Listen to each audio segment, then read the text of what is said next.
বাংলার জনরবের পক্ষ থেকে আপনাদের সকলকে স্বাগত জানিয়ে, আপনারা সকলেই যারা গ্রাম বাংলায় থাকেন, যারা রাস্তায় ঘুরে বেড়ান, যারা বিভিন্ন জায়গায় যান, তারা দেখবেন লাল ঝান্ডা মিছিল করছে বিভিন্ন জায়গাতে। কয়েকদিন আগে বারাসাতে বিশাল বড় মিছিল করলো বাংলাদেশের সাম্প্রতিক পরিস্থিতিকে কেন্দ্র করে। তাদের এই বামেদের মিছিলের লক্ষ্য ছিল শুধু বাংলাদেশ নয়, বাংলাদেশ এবং ভারতে সংখ্যালঘুদের উপর নির্যাতন বন্ধ হোক, এই দাবিটা ছিল সবচেয়ে বড় দাবি। এবং এই দাবিতে বামেরা কিন্তু বিভিন্ন জায়গায় রাজ্য জুড়েই কিন্তু আন্দোলন করছে, তারা রাস্তায় নেমেছে, তারা মিছিল করেছে, তারা জনমত তৈরি করার চেষ্টা করছে। কিন্তু দুঃখের বিষয় হলো যে আমাদের রাজ্যের মিডিয়াগুলো যত বাংলাদেশ নিয়ে শুভেন্দু অধিকারীর প্রচারে ব্যস্ত, যতটা অভিষেক বন্দ্যোপাধ্যায়ের নাম করে এমএলএ হোস্টেলে বসে কোন তোলাবাজি করছে সেটা নিয়ে ব্যস্ত, ততটা ব্যস্ত নয় এ রাজ্যে সম্প্রীতি রক্ষার ক্ষেত্রে বামেরা যে আপ্রাণ চেষ্টা করে চলেছেন তাদের সেই প্রচারটা সামনে আনতে। মিডিয়া এবং সিপিএম, এটাই আজকে আলোচনার বিষয়। সিপিএম চেষ্টা করছে, কিন্তু মিডিয়া সেই প্রচারের মধ্যেই তাকে আনছে না। কেন আনছে না? সিপিএমকে ভয় পাচ্ছে কেন? এর পেছনের কারণটা কি? সিপিএম কি আদৌ প্রচার করছে না? সিপিএম কি আদৌ মানুষের কাছে যাচ্ছে না? গণমাধ্যমগুলোতে এমনভাবে সিপিএমকে তুলে ধরা হচ্ছে, বিশেষ করে বামেদেরকে, যে বামেরা অচ্ছুত হয়ে গেছে পশ্চিমবাংলায়। কিন্তু দুঃখের হলেও সত্য, কথা অস্বীকার করার কোনো জায়গা নেই।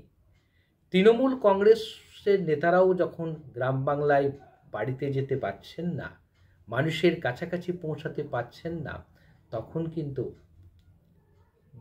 বামপন্থী কর্মীরা তারা কিন্তু মানুষের কাছে যাচ্ছেন, মানুষের অভাব অভিযোগ শুনছেন, মানুষের দাবি নিয়ে তারা আন্দোলন করছেন। সেটা কৃষকের দাবি নিয়ে, শ্রমিকের দাবি নিয়ে। এবং ইদানিং দেখা যাচ্ছে বাংলাদেশ ইস্যুতে যে মেরুকরণের চেষ্টা বিজেপি নেতা শুভেন্দু অধিকারী করার চেষ্টা করছেন এই রাজ্যে, সেই মেরুকরণের বিরুদ্ধে রুখে দাঁড়িয়েছে বামেরাই। আমরা আশা করেছিলাম, দুঃখের হলেও সত্য, যে আমরা আশা করেছিলাম এই রাজ্যের ক্ষমতাসীন তৃণমূল কংগ্রেস অন্তত বাংলাদেশের ইস্যুকে সামনে রেখে যেভাবে বিজেপি দল, বিশেষ করে শুভেন্দু অধিকারী এই রাজ্যে মেরুকরণের চেষ্টা করছেন, সেই মেরুকরণের চেষ্টাকে তিনি ব্যর্থ করে দেবেন। বামেরা তৃণমূল কংগ্রেস ব্যর্থ করে দেবে। কারণ আমরা জানি যে একটা ভয়ঙ্কর পরিস্থিতি বাংলায় তৈরি হয়েছে, এটা অস্বীকার করার জায়গা নেই।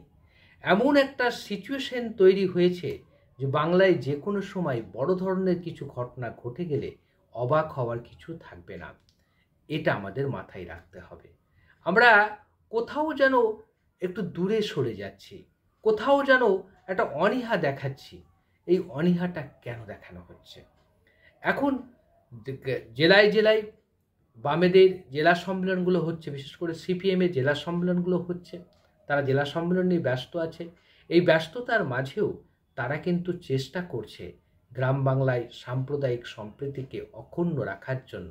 এবং তারা আপ্রাণ চেষ্টা করে চলেছেন কিভাবে গ্রাম বাংলায় সাম্প্রদায়িক সম্প্রীতিকে অক্ষুণ্ণ রাখা যায়, কিভাবে শুধু বাংলাদেশের সংখ্যালঘু নির্যাতন হচ্ছে তা নয়, এদেশের সংখ্যালঘুদের উপরে যে নির্যাতন চলছে সে কথাটা জোরে সোরে প্রচার করার চেষ্টা করছে বামেরা, যেটা অন্য রাজনৈতিক দলগুলি করতে ভয় পাচ্ছে। যেমন ধরুন, শাসক তৃণমূল কংগ্রেস এর উচিত ছিল যেভাবে বিজেপি দল, বিশেষ করে শুভেন্দু অধিকারী গোটা বাংলা জুড়ে সাম্প্রদায়িক মেরুকরণ করার চেষ্টা করছেন, সেই সাম্প্রদায়িক মেরুকরণের পাল্টা হিসাবে তৃণমূল কংগ্রেসের উচিত ছিল রাস্তায় রাস্তায় নেমে পাল্টা প্রচার চালানো। বাংলাদেশের ইস্যুতে যেমন প্রচার চালানো, তেমনি বাংলাদেশের ইস্যুকে যেমন সামনে আনা, ঠিক আছে বাংলাদেশে এটা হচ্ছে, এটা অন্যায় হচ্ছে, এই কথাটা যেমন দৃঢ়তার সঙ্গে বলা দরকার, একই সঙ্গে এটাও বলতে হবে যে সব মসজিদের নিচে কেন মন্দির খোঁজা হচ্ছে, কেন আমরা সামনের দিকে এগিয়ে যাওয়ার কথা, কেন আমরা পিছিয়ে এসে 500 বছর পিছিয়ে যাচ্ছি, এই প্রশ্নটাও সামনে আসা দরকার ছিল। ডক্টর মনমোহন সিং কিন্তু কোনোদিন কোনো সময় বেশি কথা বলতেন না। তিনি যা করতেন সেটা হচ্ছে সামনের দিকে এগিয়ে যাওয়ার চেষ্টা করতেন। আমাদের দেশের প্রধানমন্ত্রী নরেন্দ্র মোদী অনেক কথাই বলছেন, কিন্তু বাস্তব হচ্ছে তিনি যা করছেন সবটাই পিছিয়ে যাওয়ার জন্য করছেন, সামনে এগিয়ে যাওয়ার জন্য নয়। এই বিষয়টিকে বামেরা আরও বেশি প্রচারে আনতে পারে। দুঃখজনক ঘটনা হচ্ছে যে আমার চ্যানেলের বেশিরভাগই যারা সাবস্ক্রাইবার তারা বাম ভক্ত বা বামপন্থী আদর্শে বিশ্বাসী বলে আমার মনে হয় তাদের কথাবার্তাতে। কিন্তু আমরা যখন বিজেপি বিরোধী যখন কোনো অনুষ্ঠান করি বা কোনো প্রতিবেদন পেশ করি, সেই প্রতিবেদনটা বেশি বেশি করে শেয়ার করার ক্ষেত্রে বামেদের অনীহা দেখেছি। বামপন্থী কর্মীদের মধ্যে একটা ধারণা তৈরি হয়েছে যে এই রাজ্যে যদি কোনো ক্রমে আমরা ক্ষমতা না আসতে পারি, অন্তত মমতা ক্ষমতায় না থাক। কিন্তু এটাই হচ্ছে আপনাদের ভুল ধারণা। মমতা বন্দ্যোপাধ্যায়কে ক্ষমতা থেকে হটানোর জন্য আপনাদেরকেই দ্বিতীয় পন্থাটা অবলম্বন করতে হবে। দ্বিতীয় পন্থায় যেন বিজেপি না থাকে, সেজন্যে সিপিএম দলের প্রথম এবং প্রধান নিশানা হওয়া উচিত বিজেপিকে টার্গেট করা, যেটা সিপিআইএমের নেতা দীপঙ্কর ভট্টাচার্য বলেছে যে আমাদের প্রধান এনিমি হচ্ছে বিজেপি। সেই বিজেপিকে নিশানায় এনে যদি বামেরা প্রচারে নামে, আমরা মনে করি বামেদের সাফল্য অনিবার্যভাবে আসবে।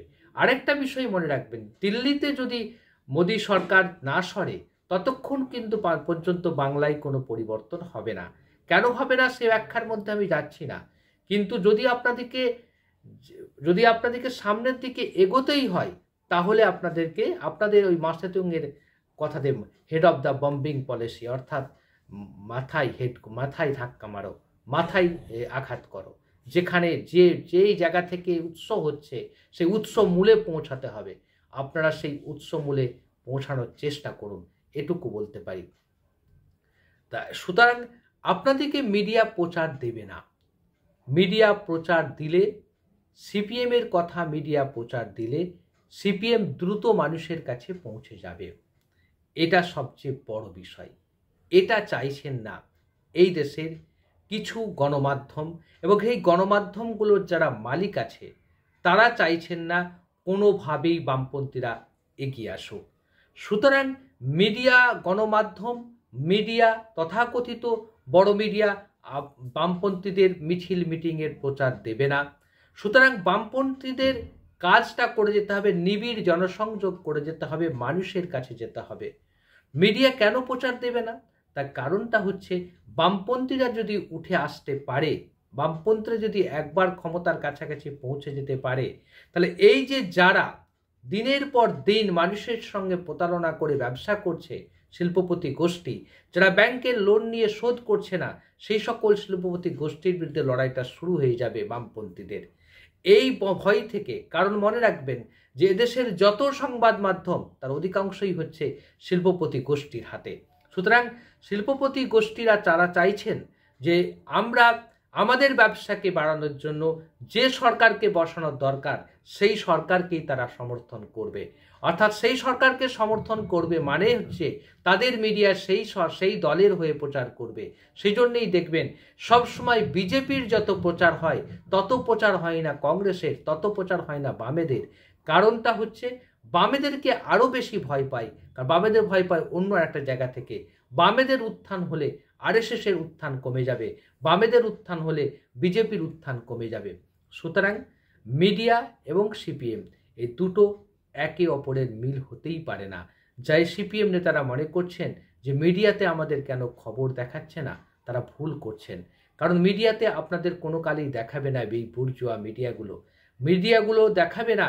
তা সত্ত্বেও আপনাদের উচিত হবে মানুষের কাছে পৌঁছে দেওয়া, কারণ মিডিয়া নয়, মানুষ শেষ বিচার করে। মানুষের কাছে যথাযথভাবে পৌঁছাতে পারলে আমাদের একান্ত বিশ্বাস সিপিএম আবারও ঘুরে দাঁড়াবে, 2026-এই ঘুরে দাঁড়াবে। কারণ এই রাজ্যে বিজেপির অবস্থা খুবই খারাপ অবস্থার মধ্যে বিজেপি রয়েছে।